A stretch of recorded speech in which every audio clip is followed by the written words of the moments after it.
and welcome to another episode of the Petey Performance Podcast. Today's episode of the podcast is with Scotstown and Monaghan's finest, number 1, Rory Beggan. We talked a lot about Scotstown's recent club championship victory.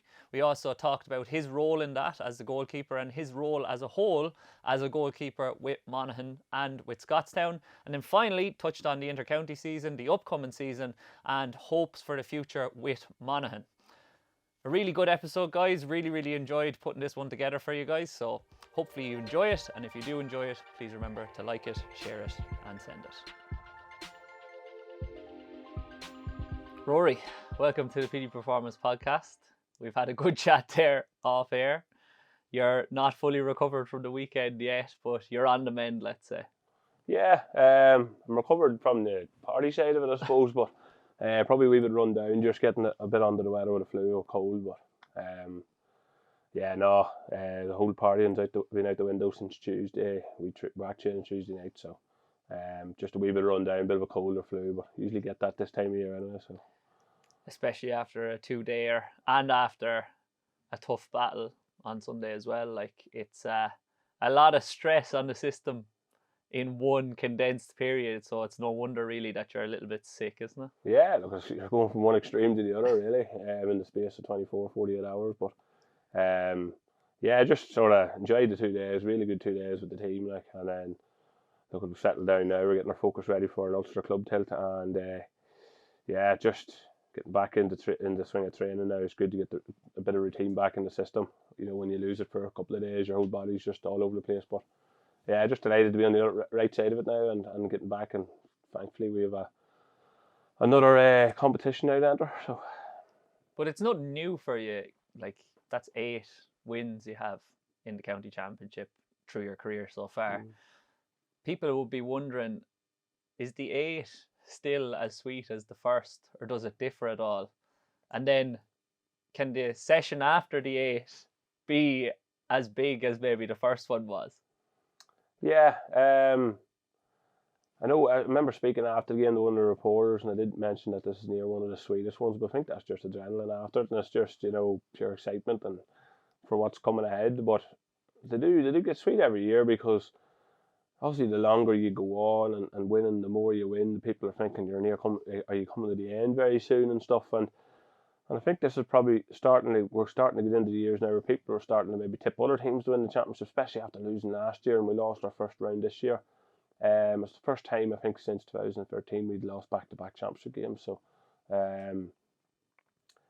it was sweet to win it, because the manner we won it in the final, you know, like it was a proper footballing game between two teams wanting to go out and play a good attacking brand of football, and you know, to come out on top in a game like that there is always sweet as well. So, look, well used to it, but again, you don't get sick of it, definitely not. Does doubt come into your mind at all after losing 2 championship games back to back for the first time in Yonks?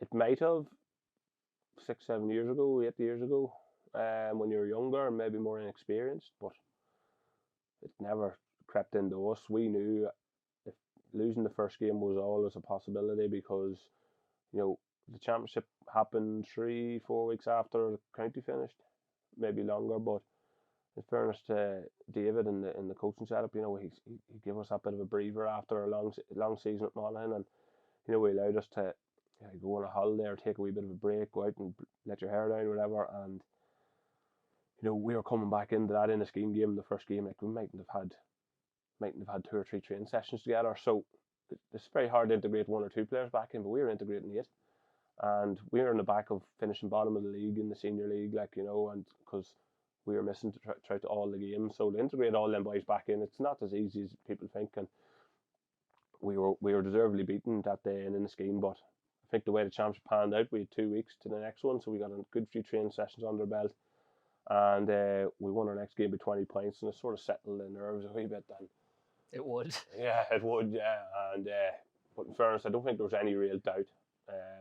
Once we responded the way we did, and we've won every game since in the championship, and you know, that just shows a real responsible team who's experienced in this and never panicked after the first loss. Like, I think our response has been brilliant. Like, when the club find themselves in that position, bottom of the league, not because, but one of the causes of it maybe is missing so many with county. When you're coming back in from the county setup, do you lads have like a conscious focus on, lads, we need to lift these boys here now with us coming back in? Like, we need to just bring a little bit more intensity into training. We need to speak a little bit more positively about what we're doing. We need to fucking lift things a little bit. Is that something you think about? Yeah, of course. But I think that's something we do every year when we come back. I think we say, right, let's raise the levels here as best we can. But like the players that were representing Scotstown when we weren't there, like, you know, aren't bad players. Like, you know, they're you know, they'd start in a lot of other club teams in the county. But I think, obviously with us 8 missing, there's obviously a few injuries as well, and we never really got a settled team in that stage. But I think the best thing about it was it added to our depth of our panel, like coming into championship football. And I'm not sure how many players we used throughout the club championship, but it wasn't the same 5 or 6 subs coming on every day. There was someone new who trained either really well or you know, just put the foot down in the league, and you know, you just like, we knew that that if one of us got injured, that someone would replace us and wouldn't look out of place. And that's probably the strength of our panel, like, you know, that we had that depth this year that other years we didn't have. But I think that 9 senior league games that we had, where them boys would just play together without us, you know, it added to their game time, obviously, but it added to their confidence that they can play senior football. Results didn't go their way, obviously, but they weren't hammered in many games. Like, you know, they competed really well, but just didn't get the results. We're talking about depth there, and having depth at club level is what every club wants. But the challenge of that depth is keeping everyone on the panel happy. Do you think it benefits ye as a group that 8 of ye are away with the county, in that it benefits the lads that aren't away with the county, that they get more game time, and it potentially gives them a mental frame set or a mindset that I can actually challenge these lads when they come back in and actually take a jersey off them? Yeah, and you spoke about happy panel members. I don't think when you have a panel of 30 players or more, you're going to have everyone happy. It's impossible. Everyone thinks they can, and everyone should be right in thinking that they can, you know, play a big part in winning the championship. Everyone wants to be on the championship panel, wants to be in the championship 15, and you know, they're not going to be happy when they're not on it. But I think that we could see it in training this year is massive in terms of that sort of, you know, that push on in training towards everyone was mad, very keen to start, and were thinking they were deserving of starting, and that just added to the training buzz, and it added to the, you know, just the competitiveness of the training. And I think players understood then, like, you know, that right, I'll have baby time here and work hard for another 2 weeks, try and get into the next team and stuff like that. But yeah, it's impossible to keep that many players happy. But I think we're lucky in the fact that them boys get a lot of football. Like, you know, they got 9 league games, they got a junior reserve round of fixtures and a junior reserve championship. And we also have a team in the junior championship as well. A lot of them boys, part of our panel, can play in it as well. So it's not like they were playing only 2 or 3 games this year. A lot of them played in 10, 12, maybe more games this year.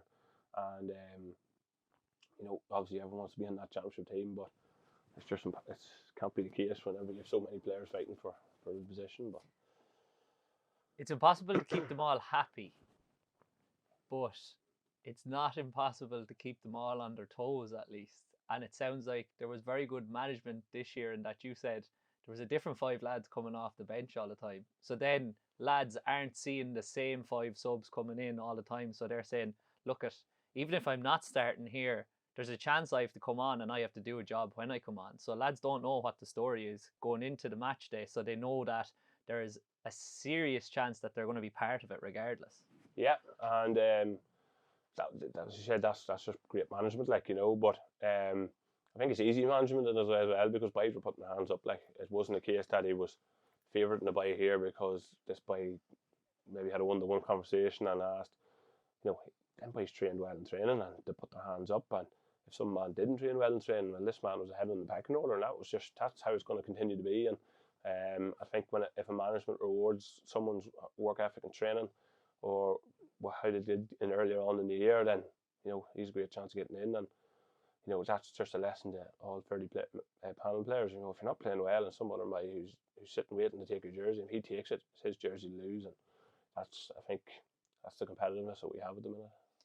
It must give you great confidence as well, in that it's very hard to play against or to plan against as a manager when you don't know who's coming in. Whereas when you're playing against a team that has less depth and you look at their previous championship fixtures, you can almost say, well, look, this guy's going to come on after 60 minutes, this guy's going to come on after 55. Whereas if you look back on your championship fixtures as an opposition manager, you're like, lads, it's an open ball game after 40 minutes because we don't know who's going to come on and who's going to finish the game.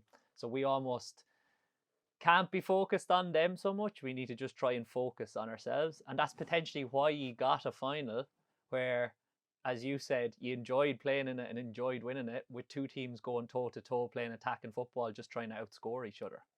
How enjoyable is it to win in a game like that versus a game where potentially in the past teams have just tried to shut up shop and stop you playing? Yeah, it's sweet winning those kind of games. It's the biggest compliment you can get when a team is shutting you out, trying just to shut you out. And that's the game plan, and maybe try and, you know, get lucky with a few scores. Like, but I think when a team, you know, goes out and goes 15v15, look, there's an element of defensiveness in it too. Like, no team goes out 15v15. You know, there is an element of defensiveness, but you know, you look at Inniskeen there this year in the final. Like, they want to kick the ball, they want to get it up the field as fast as they can and get it over the bar, and we are aware of that. You know, we were in the back end of that in the first round of the championship. You know, but it's great to come out in that game, because when a team lets you play football, everyone loves playing games like that there where it's open up football. But we're well used to playing whatever side it is. If a team wants to try and shut us out, we'll happily play against that as well. But yeah, it's nice to win those finals there as well when it's open football, and when you get a scoreline like 17-14, I think it was in the final. Like, it's nice to come out on top of that there, you know. Do you think that's one of the factors in what made it a little bit sweeter, as you said, coming off the field, was you had come out the wrong side of it earlier in the championship against them, and then they didn't really change anything. They still went toe-to-toe, so you knew that the game was in the balance as such. Yeah, and that's credit to them as well. They didn't change up their game because it was a final, because they were playing Scotstown. They backed themselves in their own game plan. And why shouldn't they? Like, you know, they won every single championship game. They had a 100% record going into that final, and credit to them for keeping their system, their game plan. And yeah, losing it's always tough to beat a team twice in the one championship.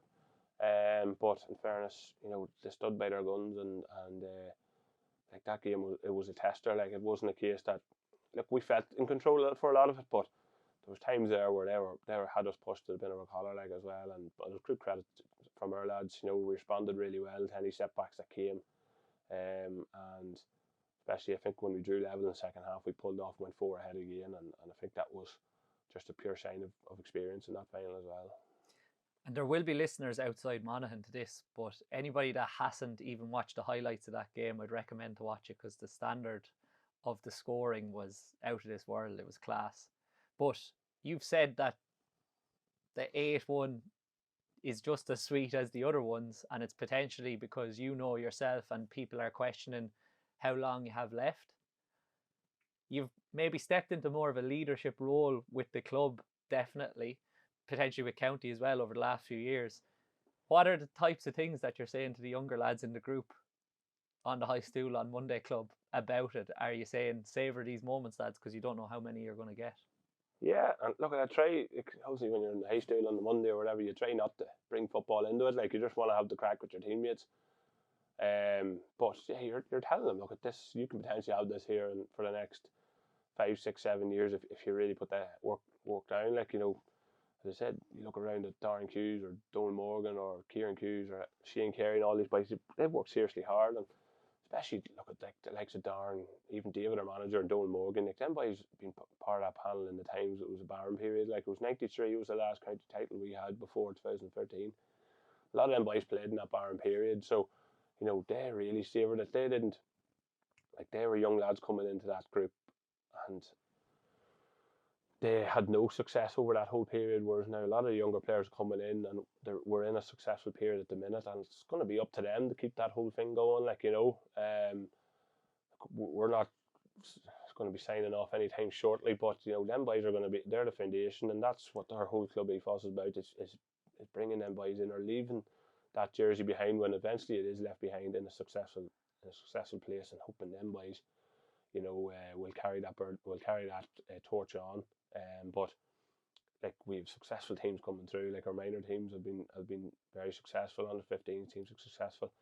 Yeah, you can talk about we have numbers, but it's what you do with them numbers is key as well. And a lot of people have put a lot of hard work into that. So it's not just obviously us who kept this thing successful. It's a lot of club members who've done a lot of hard work on Scotstown. But again, it's easy telling boys that to do that there. It's the hard work they're going to put in now over the next few years to keep that. And you are heavily involved as well in helping out with some of the youngsters in the coaching. And you've just mentioned that some of your former teammates have stepped into coaching roles in the last few years. Is that something that's really pushed in Scotstown? And are you even talking to some of the younger lads and trying to get them involved in some of the coaching and development at the moment? Because that's how a club functions, and that's how a club becomes successful, is through development. Yeah. We've a lot of our senior players have been involved. Maybe not as much this year. A lot of them wanted to focus maybe on football, and that comes after maybe losing a final or whatever. It comes out, right, we need to focus on maybe getting this back. But a lot of our players have stood in with teams over the last few years, and maybe not as managers or coaches, but have come in as just a selector or something like that there. Maybe just to give wee bits of pep talks and inspiration and stuff like that there. But young lads love seeing that. That's the players. They want to be playing with those players in a couple of years' time, and any imports of wisdom that these boys can give, is so valuable. Like, it's as valuable as any coaching session. So, it's a great reaction to see. But I think that's expected in every club, that the senior players maybe help out at the odd time or come down and present medals or whatever. But it has been no problem in Scotstown, and I don't think it will be a problem. But you like to make sure every man gets in and coaches and brings on the young lads, yeah. And sometimes the young lad isn't saying I want to play with that fella. They're saying to themselves, at least the really confident ones, they're saying, I want to take his jersey. I want to knock him out of the team. Yeah, 100%. They'll have no problem saying it to you in Scotstown. That's the job. You want that competition for places. But talk about competition. It's different for you lads, obviously, having won 8 county titles, in that we've spoken there before this about the Ulster Championship. So I'd imagine that, in contrast to what happens in some clubs that win the county title, where they're just delighted to win the county title, you have real aspirations of going on and winning a provincial title now. Yeah, look, that's the goal. We've been in this. This is going to be our 8th year in this competition as a group. 7th year even. Sorry, we didn't have the competition in COVID year. We won it, but we've had 2 Ulster Club final appearances, and I think most of the rest of them have been maybe first round defeats. But that just goes to show, like, the competitiveness of this province. In the Inter-County Championship, you can see it's the most competitive province, but in the Ulster Club Championship, it's even more competitive. And you have the likes of Kilcoo and Glen now over the last few years who've been successful in this competition. Crossmaglen, who would have dominated it for a while, and maybe this year more than other years. I know the Derry final hasn't been decided yet, but say, for example, Glen get through it, every team has retained their title in this competition going into it. So it's an absolute minefield when you go in. Like, no team, you could say, in any game is going to be massive favourites. So I think that's the spice the Ulster Championship has, and it maybe holds that wee bit more, not importance, I suppose. It holds that, just that. You don't know who's going to win it sort of vibe about it, and that's the competition that you want to be a part of. Like, anyone could win it on any day. So it's just a competition we're going to train real well for, and hopefully can give some sort of tilt to it, You're putting yourselves in the best position you possibly can to win it, obviously, by being in there for another year. And that gives you more chances of winning it. But I'd be interested to ask, like, when you as a group sit down at the start of the year and you're doing your goal setting and you're talking about aspirations for the year, do you just talk about the county, or do you talk about provincial honours? Do you talk about All-Irelands? Because I've been in a team meeting previously when someone's mentioned an All-Ireland and people have been talking about it, and then other people have piped up and said, hold on a second here. We can't be talking about winning All-Irelands. We need to just focus on winning the county first. Yeah, I think probably the more you win it, say, in a row, you can start to maybe think ahead. But for us, it was just about getting that McDuffie back into Scotstown, um, and getting ourselves focused after that, because we knew maybe there's a bit of a time period we're off from the club championship to the Ulster club, so you could focus then. But for us, it was just about retaining that at the minute. But we'll have definitely big goals now to have a good tilt at this. But look, I'm talking to you now. I don't know who we're going to be playing in the first round. It's either Fermanagh or down. So look, we can't say who it's going to be. But no matter what team it's going to be, as I said, it's going to be an epic battle. And that's going to be the case for the 3 games you're hopefully going to be playing in, and hopefully win.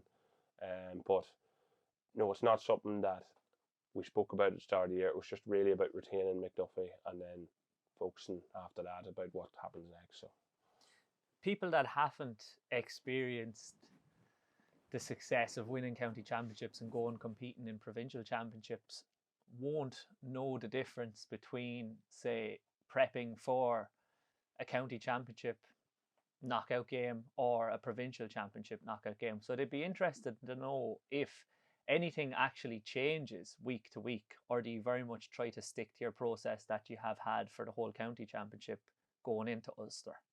Yeah, I suppose you just have to treat it like another game. Yeah, there's obviously more at stake as well, but yeah, I don't think you want to change anything in your approach that's went so well for you. I think we'll continue to keep the same approach, especially now we don't know. We'll only have 1 week to obviously focus on who it is, because the game is the week before the first round, and but I'm sure we'll have a wee tip over maybe to Brewster to watch the game and have our analysis there. But as I said, the best thing about every team being in it that's potentially retaining their title is everyone know these teams. Like, we've seen these teams on TV, and Derry Gonley we've played before, Kilcoo we've played before. We're going to be playing one of those. We know everyone knows about Kilcoo and Derry Gonley and the Ulster club, so it's not going to be much new to us about them. But we still have to learn about what to do in games and prepare for that accordingly in training. But I think your approach has to be the same in terms of you focus on yourself on a lot, but you have to sort of focus on the strengths of the other team too, and be wary of that. But it's making sure your own ducks are in a row before you get looking at someone else. You've said there that there is more at stake though. So does it feel that way when you're going into one of these games? Does every round of the Ulster Championship have the same feeling as the county final? It's kind of like playing final after final after final. Yeah, it probably has that whole, like, you're playing, as I said, you're playing the elite club teams now in the country, and every mistake is punished. You might get away with a few in your county championship, but every mistake is punished in Ulster. I think the atmosphere is different, I think a lot more neutrals go to these Ulster club games because it's the best of the best playing each other, and that's exactly how it feels, and that's you bring it's like final upon final upon final, and that's how you should be treating it, I suppose. Does that draw parallels with the inter-county game at all, in that when you get into the knockouts, the quarterfinals, semi-finals, each of them feels like a final?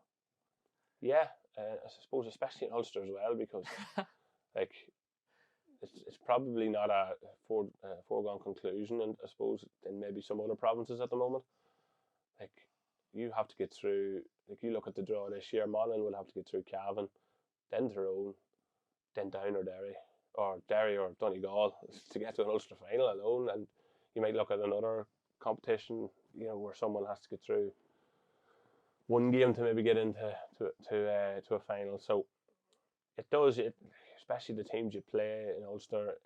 It does feel like a final, a lot of them games, because you can be beaten in any given day, and if you're not at it, you're going to be caught, and that's exactly how I suppose it feels with the Ulster club as well. But who wants it easy? Like, you want it tough. You want it. That's what brings teams on, and nobody. You don't get an easy game in Ulster club or Ulster Championship. So I suppose who wants it easy? Everyone wants it tough, don't they?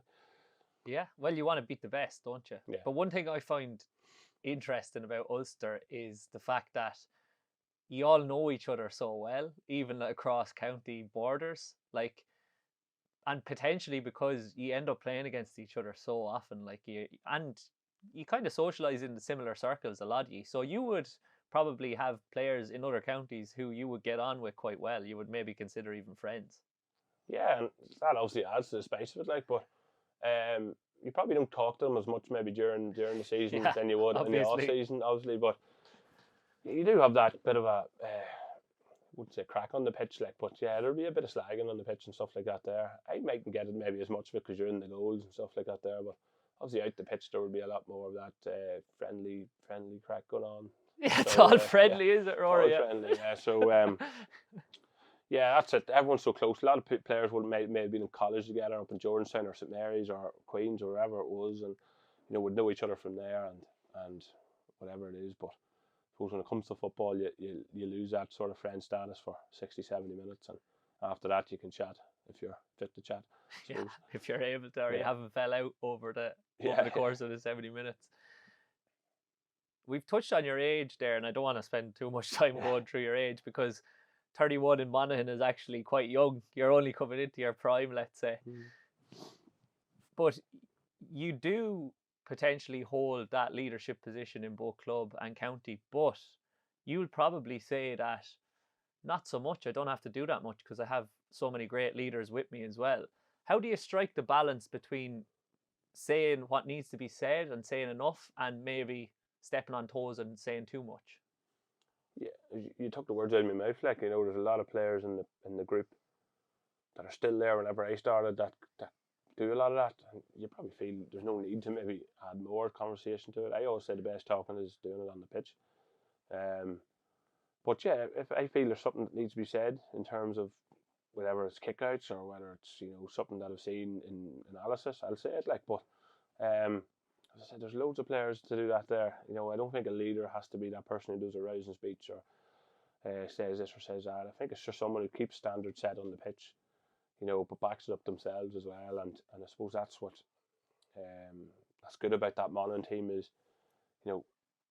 not a lot of players have gone from them winning teams. Like, we still have a good core of the group that won them Ulster Championships, and that we're sort of near hanging on to that at this stage. To use that as experience for the younger lads coming up. But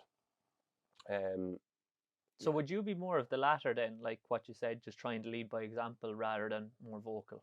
Yeah, I suppose you think about that more now. Yeah, I'd be more of a just do me talking on the pitch more so than maybe in the dressing room. I wouldn't be the most extroverted when it comes to that sort of stuff. I'm more if I need to have a quiet word with some player, I will have it, but I'm not going to step on anyone's toes and try and lead out the dressing room. It's just not my sort of style. But other players have that sort of unique leadership style, and they're good at it. And you're not going to try and stand and take their place in that. But I just want to get out in the pitch and do what I want to do and try and do it to the best of my ability. And it's not going to happen every game. It never does. It's not like that. But you try to do it as consistently as you can, and that's my aim. But people would find that very interesting because your role on the pitch, you have to be extremely vocal, like to be effective. Yeah, no. Well, what I mean by not being, I suppose, I know what you mean. Yeah, is in the dressing room. On the pitch, you just have to, change your personality. That's why it's so interesting. Yeah. Well, that's one thing I remember. My coach Steve Williams always said, I don't mind if you're quiet and don't say a word in the dressing room. That's up to you. But when you're on the pitch, you need to flick a switch and become like the monk nearly of it. Like you do have to, and that's one thing. Maybe when I started off with Monaghan and Scotstown, my personality didn't change. Maybe from the dressing room to the pitch. I was still quiet in the goals, but I had a couple of friendly conversations with a couple of the defenders, and one thing they asked me is I need to be more vocal, and that's something that I've been working on. It's probably the toughest thing to work on because you want to make sure you're not saying too much. You want to make sure you're just being clear and concise with what you need to say, and the biggest help for the defenders is me because I'm the eyes and the ears. I can see everything that's happening. I'm not being pulled and dragged out of by another player. And if I can, give them clear and concise communication, clear and concise instructions to help them get ahead of their man, that's a good job for me. But yeah, it took a while to maybe get into that sort of style, but I feel I'm a lot better at it now, obviously, than I was 6-7 years ago. How much of becoming more effective in that role comes down to understanding the game a little bit more and also understanding tendencies of different players that you're playing with? Yeah, obviously that comes with age, obviously. But Yeah. in fairness to Monaghan, we haven't been short of brilliant coaches in the last number of years. Like we talk about Malachi and Ryan and Leo when they were a part of it. You know, Fimber as well. In them years, you know, we learned a lot about the game in that time. And obviously the game moves on as well, and when Banty came in, Banty took in like some serious well-known coaches, like, you know, we had Conor Laverty, Peter Donnelly, Donny Buckley. They tell you how it is. They tell you how it is, but you know, you learn a lot from them on the pitch. Like Dave McKeag, our club manager, was in part of that. You learned a lot. Vinnie Corey, who was in part of that for a few years now, he's the county manager, and you sort of transfer a lot of that over. But I've learned so much from a lot of them coaches, and they weren't there for a long time, but they definitely left an imprint in my mind of what the game is like and how to be played. And obviously, the more you play, you look at Monaghan, they've been quite consistent with the team selection over the last 8 or 9 years. So you get used to your boys in front of you and what they need to hear and stuff like that. So but we've been lucky that part of that Monaghan panel, you've very smart footballers, but we've had some very smart coaches too that have been in as well. You probably take something different from each of them. And you probably take a lot in terms of how they communicate and how they coach as well. And that's kind of what you're doing when you can see the whole field as well. Now, you've said you've worked on and improved at being more clear and concise. I can't imagine from what you've said that you ever were not concise, but maybe you've just got clearer over the years. Would that be fair to say? Yeah, it's probably less is more in a sense. Like, you know, we are trying to it's maybe buzzwords in a sense as well with players, but I think it's speaking to the right players out in the pitch too. Where some players you don't really need to really chat to them because them boys know what they're at. There's some players, the more inexperienced players who may be making their debut or have only been in the panel a year. Maybe them's the players you focus on more and stuff, but there's a lot of boys out there, as I said, it's a very smart football team that Monaghan have, and there's some players there that do that communication a line or two ahead of you and sort of make your job a lot easier so you can focus on the line in front more so. But I think that's the benefit of having a smart footballing team as well, is that they don't need loads of instruction either. Like, you know, they're well fit to look after themselves, and we've been lucky in that sense. So they're all kind of aspects of the number one position that would be considered more traditional, but obviously now maybe we'll say that it's now traditional to play the role of the number one in the way that you play it. I was on the phone to one of my mates yesterday, and he's a goalkeeper, and I said I was coming up to talk to you, and he said, well, tell him thanks for now every club manager in the country expecting us to play outside the sticks as well, and offer some value up the field. You've been considered a bit of a trailblazer in regards to that, and you've done a number of interviews about it. So I don't want to talk about all of the aspects of that have already been talked about. However, when that was first posed to you, do you think the fact that you only kind of went into the net under 14 up stood to you, that you had a bit of experience out the field? And one aspect of your play that isn't probably talked about as much is your kick passing out of hand, which I am a big fan of, and I think is just such an asset to Monaghan and the county. Is that something that you've worked on? Because lots of keepers go out and practice their kick passes, but say they're kick outs, not so much their out of hand kicks. Yeah, it's my favourite skill in the game, and I've always said that. Like, you know, I've always loved kick passing teams. Like, and any time I coach a team, I always want them to kick the ball. Like, ball travels faster than anyone on the pitch. Like, and you know, and it's less energy consuming, I suppose, when you're doing it. And for me as well, like I've always been known to have a big kick, whether it's off the ground or out of the hands. But maybe sometimes the accuracy was never there. But it's definitely something that I've always worked on. But it's maybe just being a part of the training sessions whenever that skill's been used, or being involved in the outfield training sessions. And I just always wanted to make sure that was always covered. It's a skill, as I said, it's my favourite skill, and if it's my favourite skill, I want to be as good, as best at it as I can. But yeah, it's something that I've always wanted to incorporate in the game. It's something that I always asked, that I always want to be a part of a team who wants to kick the ball, and we have some brilliant kickers on the Monaghan team as well. And the best. Yeah, so it's something we always work on in training. Was definitely something that is a focus as well, that we want want to incorporate it into the game. As I said, you run the ball every opportunity. You're gonna fade out. You're gonna lose your legs by the end of the game, where you have that nice balance of kick passing and running the ball. You'll always be thereabouts. When you're playing your scenario type games or your small sided games and training, then do you make a conscious effort to try and get out the field as much as possible in them as well, to try to develop those out the field skills, if we can even call them those now? They're football skills, really. Yeah, and in fairness, that's one thing I've asked as well. But I think the coaches just expect you to be a part of them now, and kickouts are such a huge part of the game now, that as much if you can get kickouts into your training sessions, is as much now getting your player out on the ball. I don't think, like, you look around at Kerry and Dublin, Mayo, for example. They don't play that traditional keeper role, and they're maybe used to not playing that because they don't really need to play it. Some counties may need to play it as well, but I don't want to be that goalkeeper who just wants to attacks every single time. If I need to help, I'll help, and if I see a kick pass on, I'll kick pass. That sort of way. But I'm just playing that role to help in any way I can, and if I feel it's hindering the team in any sense, then the coach says, look, it's a role that's not working anymore. Happy days, I'll stand in the 6-yard square. That's no problem. But if he feels, no, this is a part that we want you to play, I want you to get better at, I'll do whatever it is to get better at it. Whatever, and I'll learn off the coaches and see what they want me to do. But if they want me to take part in small side games to get better at holding the ball in around the back and getting rid of it and stuff, I'll do that there. So I find that's been a big part of the change in trainings over the last while. The reason a manager wouldn't do it, or that maybe pundits have said like the keeper should be inside the 21 in the past, is because they see it as risky, too risky.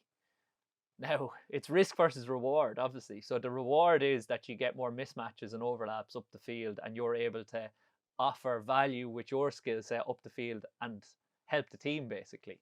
However, I would say that from playing that position over the years, it's been a steep learning curve, and you've made mistakes at times.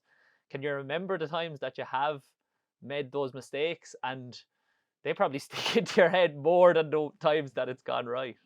Yeah, I don't have to go too far back, I suppose. And maybe actually it'd be useful for younger goalkeepers if you could tell them what you learned from those mistakes. Yeah, well, look, I suppose the Kerry game in the league was the big one for me. Yeah, I suppose that we had a man, I think we were down black card, or we had a red card in the first half. I'm not sure what it was, but obviously we were losing the game, and in fact it was just a case that we needed to get more bodies up the pitch. And I suppose one team you do not want to be caught ahead of the ball is Kerry, to kick the ball, and the worst man to intercept the ball ahead of me was Sean O'Shea, because there's no better kickers in Ireland than probably Sean O'Shea. And I remember when he got it, it wasn't a case that they ran that we could get players back. He just launched it in 1v1 with David Clifford. And I remember going back, right, just don't get caught again. I remember later on in the game, I was pushed out for a kick out and I didn't get back in time, and Sean O'Shea robbed me again. But I think I remember after that game, it didn't deter me from playing it, but it probably made me learn a wee bit more of the role that, right, you do not need to be ahead of the ball here. Let's just stay behind the ball, and if it needs to come back out, you will, and try and switch the play and stuff. But maybe I was just trying too much to get into space and get ahead of the ball to try and get on it. And I suppose probably near was the best thing that happened to me, because it gave me a good learning curve of it, that right, maybe my best position here is let's stay behind the play and just try and maybe direct traffic or see like a something. Quarterback or something. Yeah, more in that sort of role than what I was trying to do, because my skill set isn't breaking lines or going past players. It's a skill set is to try and read the game and try and find mismatches, as you said, or help a player out in it if he's stuck on the line or that. But yeah, I remember that game was the one that sticks in the memory the most. And I remember, there was a couple of pundits out after saying about it, and this was their great chance now to let's nail the sweeper keeper for all it is. But every goalkeeper's near playing it now in the intercounty scene, and some goalkeepers are better at it than others. And like Ethan Rafferty is the one that sticks out. He's brilliant at it. But he's an intercounty midfielder. Yeah, he's an intercounty midfielder. He's well used to that. He's well fit. He's played that position before. He's well used to being out there and stuff. But some people would see the sweeper keeper and they just think you're all playing the same. It's a sweeper keeper. Whereas you just said that you're conscious of what your skill set is and how you can help the team in your role as a teammate and a footballer. Whereas potentially, like Rafferty's a great example, he's actually going out there and he's thinking, I actually can break lines here, and that is my skill set. So how much of you getting better and more confident in your role is figuring out what you're good at and leaning on those strengths? Yeah, and I suppose it's near making them mistakes that make you realise what your best option is to do in that situation. But that's just not me thinking out of it. That's the coaches helping you out of it as well. And look, they know that there's value in having the keeper out and I suppose playing that position. But there's value in what way you play it, and I suppose I've learned a lot from coaches throughout the last few years about how best to play that role. And look, you'll still have people in the stands who'll tell you get back, but I'll always get back. Maybe that game I didn't get back because I was caught too far ahead, but I'll always get back. I'll always trust myself to get back, and not maybe get lobbed as much. Well, you've got back fairly quickly a couple of times before, so you have to save your bacon. Yeah. So it's probably last gasp stuff, I suppose, at that stage. But in fairness, like sort of that's if you're enough back in the play and you're not too far ahead, there's a good chance you're going to get back before the ball gets up the pitch. So yeah, I've learned the hard way, but I suppose it's probably need to make that mistake to learn.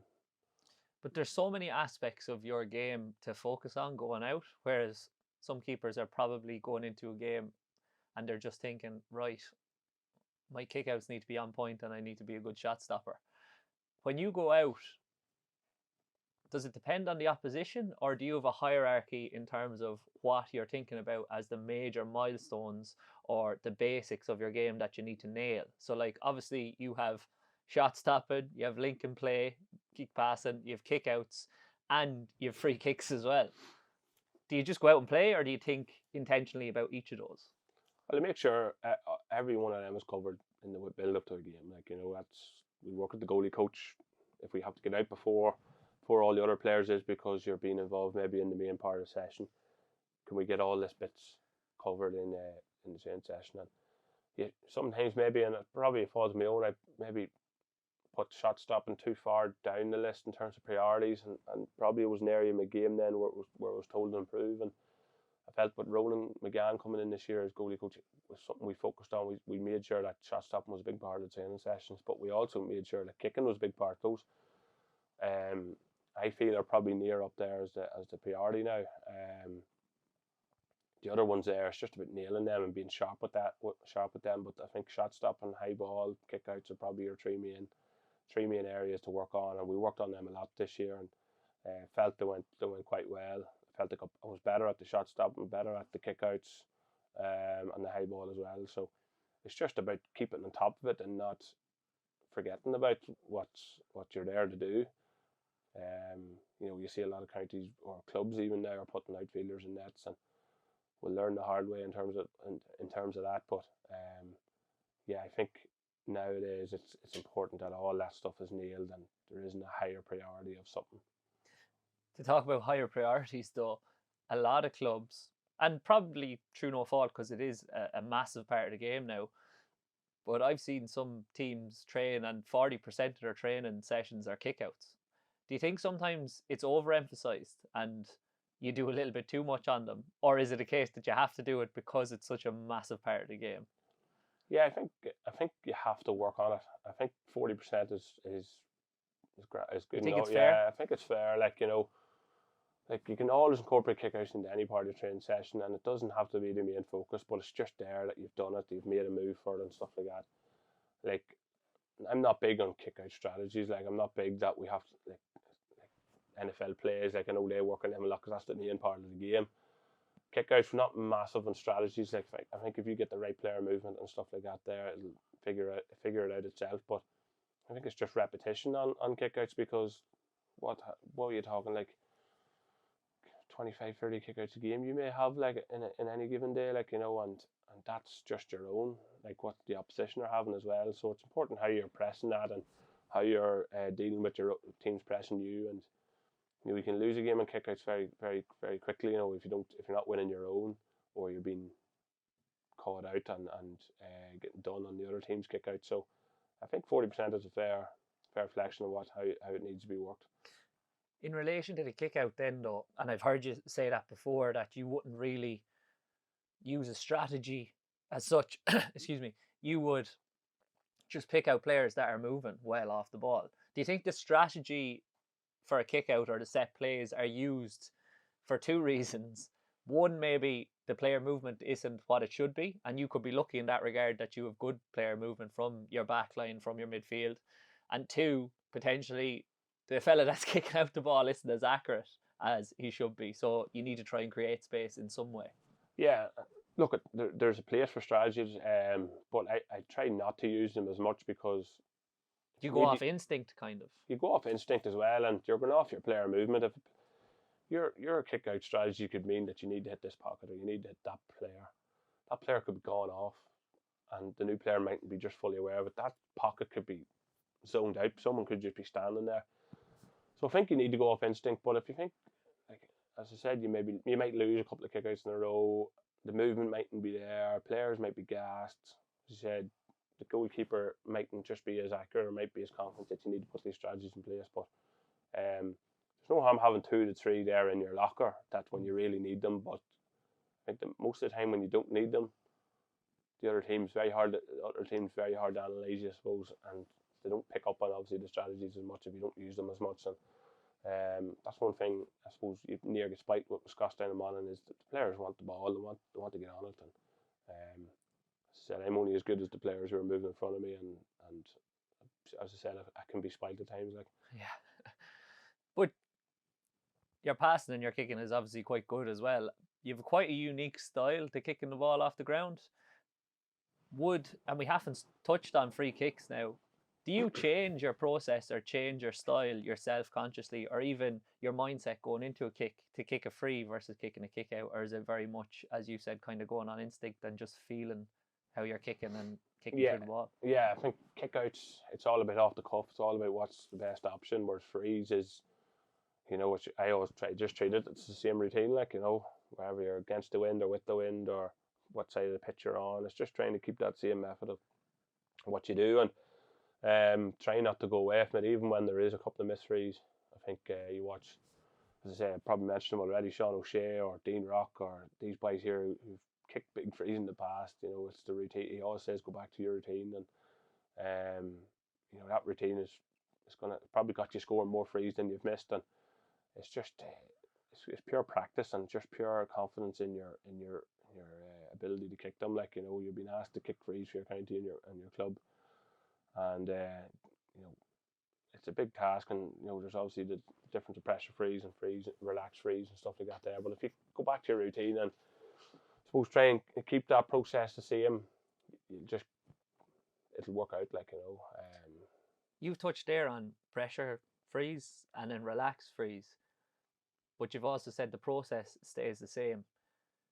From the time you put the ball down to the time you kick it, is it the exact same no matter what weight is on the free, or does it change if you're trying to focus in the last few minutes of the game?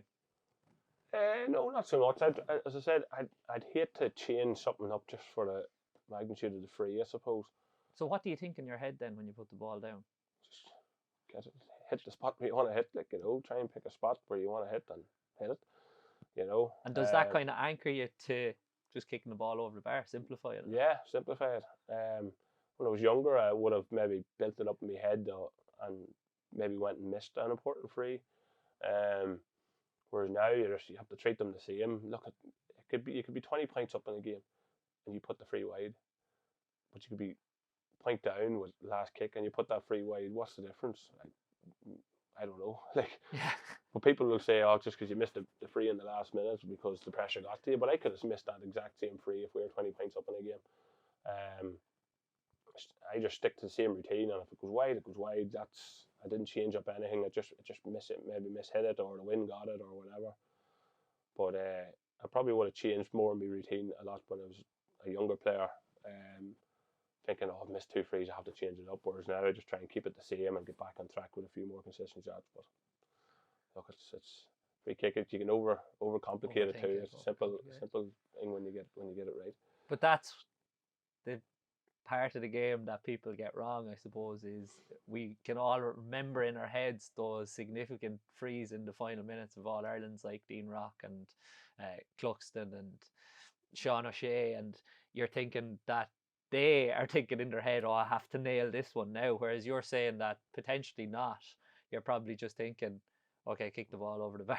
Yeah, it's as simple as that. It's as simple as if that free was in the first minute or last minute. It's the same process. You're up there to put it over the bar. You're not up there to miss or waste time. You're up there to put it over the bar. And that's like, if you ask any of them, that's probably the process goes through their heads. Like. So we talked about shot stopping and how you did have more of an emphasis on it this year than maybe previously.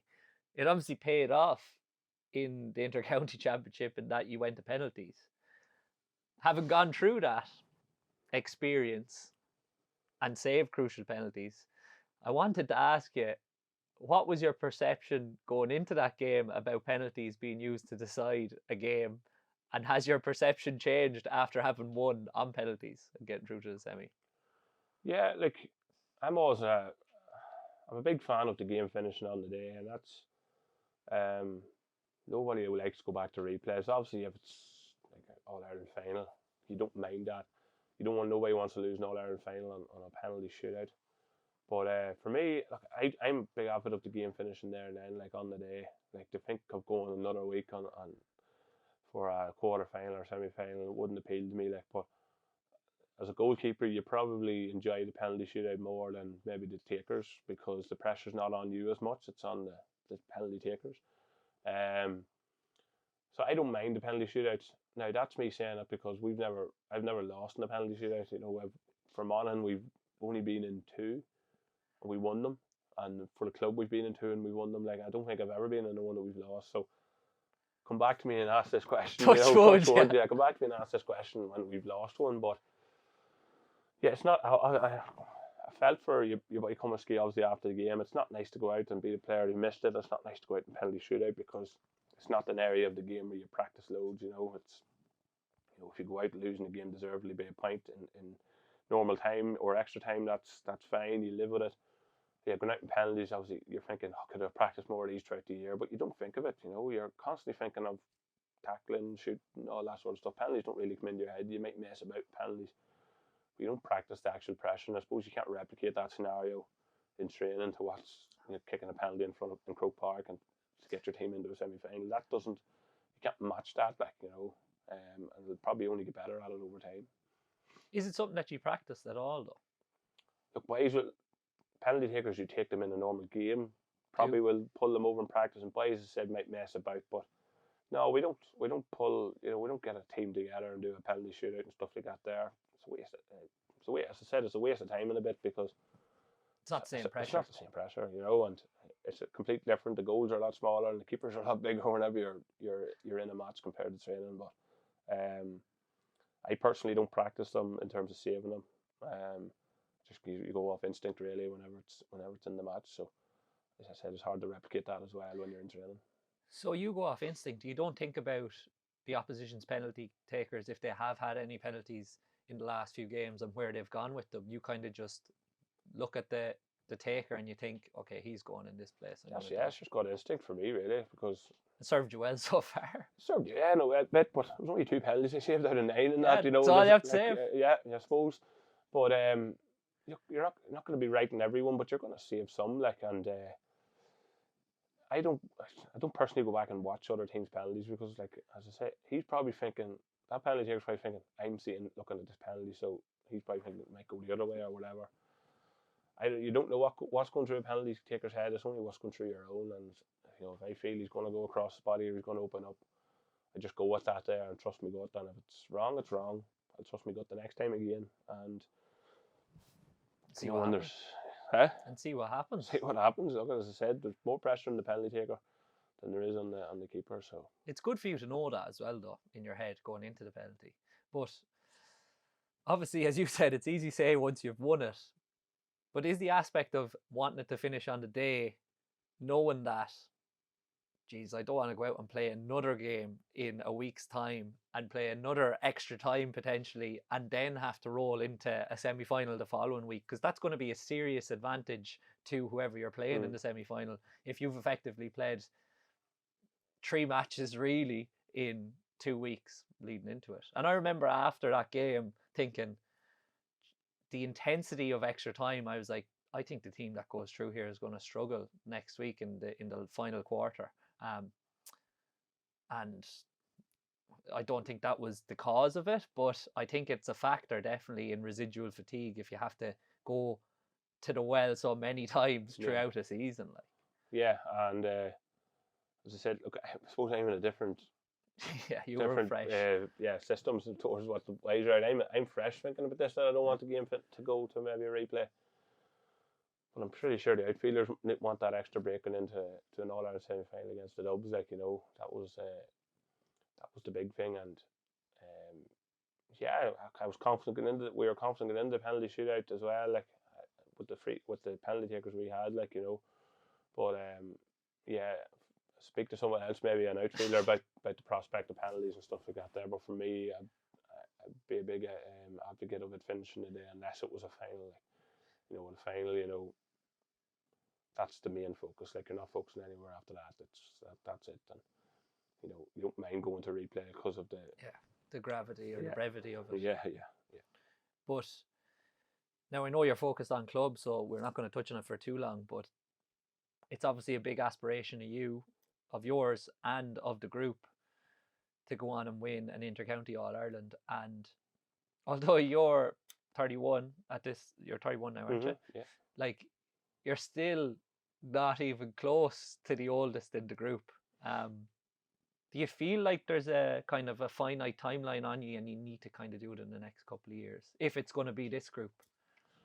Yeah, there probably is in a sense, because like you're looking, a lot of our players this year probably over the 30 age barrier at the minute, like, and there's probably that sense of that experience. A lot of it could be out the window in the next couple of years.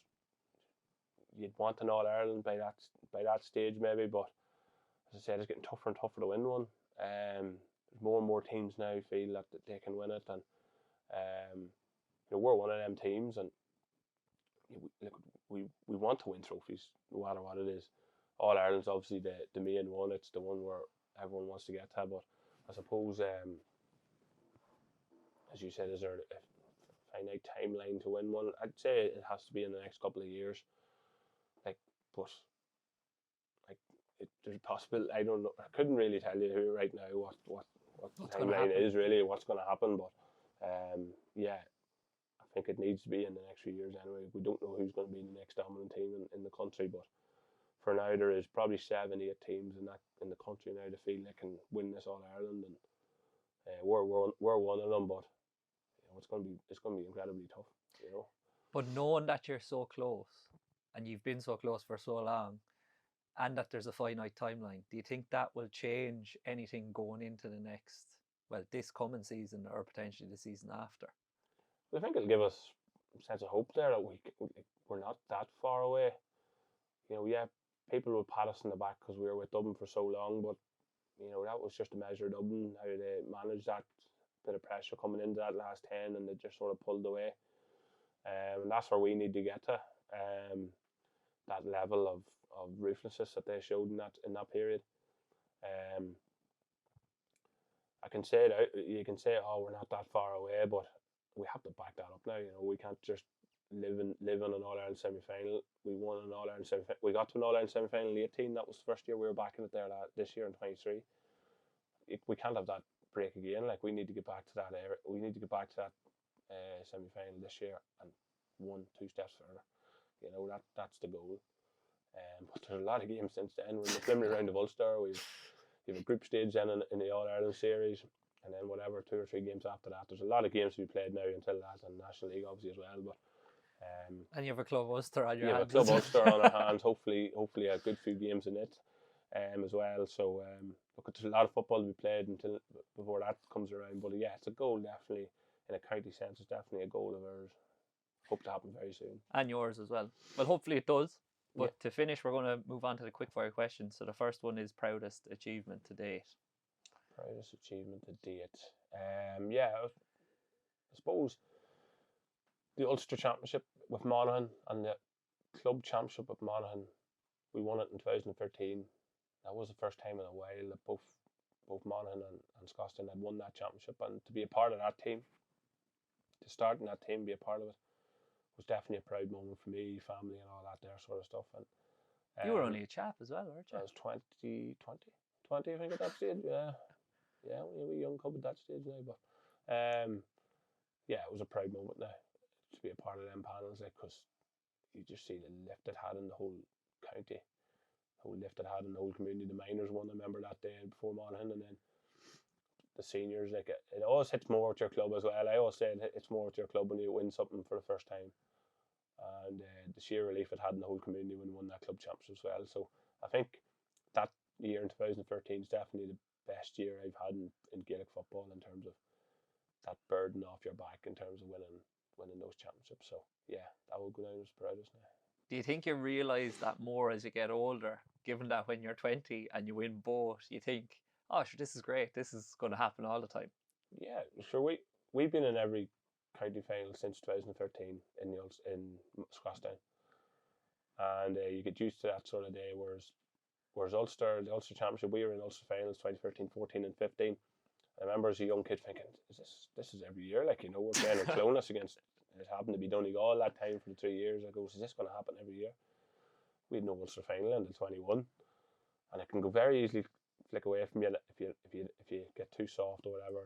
And yeah, I think when you're younger you think, oh, this is simple, this is whatever. But when you get older, you really really hang on and really know that it's not as simple as it is when you fit what you think it is when you're younger. Favourite athlete of all time? Between I'll go Cristiano Ronaldo. Yeah, big Ronaldo fan now. You take Ronaldo over Messi? 1,000 times, yeah. 1,000 times? Yeah. You're a big United fan. United fan. Just still watching Ronaldo banging the goals now at 38 years of age. I think he's definitely my favourite athlete. Just his whole approach, where he came from, and stepping into the Manchester United at that age and doing what he done, ball and doors he's had, just the clutch moments that he's been a part of in his whole career. Like, he's definitely goes down as my favourite athlete now, 100%. Do you reckon you'd stay going that long? Yeah, I do. Like, you don't know where Scotstown Monaghan is going to be when I hit 38. Where I will be whenever I hit 38. Where I'll even be next year, nobody knows. But I'd love to be fit to say, yeah, I'd still be going. But you never know who could come along. Do you look after yourself like him? No, definitely not. That's definitely not the case. He wouldn't be on the high stool on a Monday. He probably would, but he probably wouldn't be drinking what I was drinking now. What's the biggest thing you've learned in the last 12 months? Biggest thing I've learned in the last 12 months?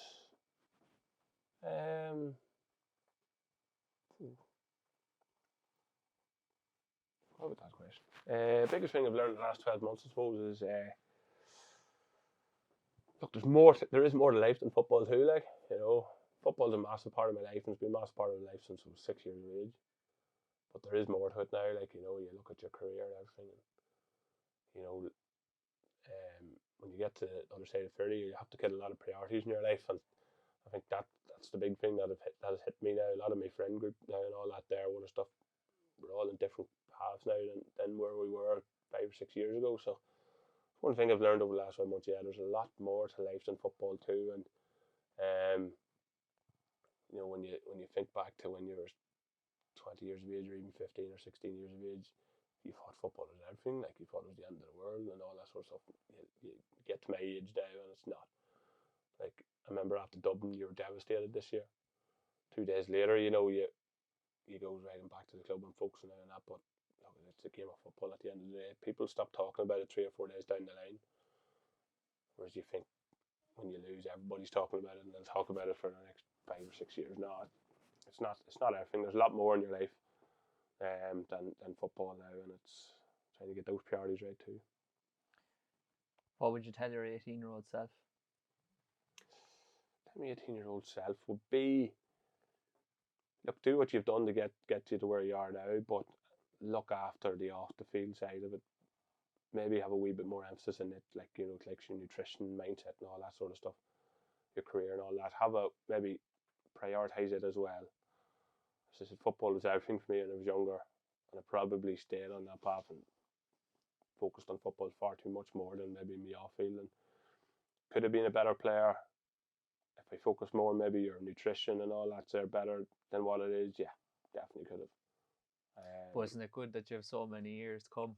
Because you're going on till 38, 39, going by what you just said. Yeah, so I can pretend I'm an 18-year-old and focus on all them things. There's God knows how long I'll go for get that stuff right. But yeah, that's one thing I definitely tell me 18-year-old self is to focus a lot more, maybe, and prioritise a lot of your stuff off the field in terms of your nutrition and all that. And see how better you could have got because of it. And can get. Thanks Thanks a million, Rory. It's been brilliant. Thank you.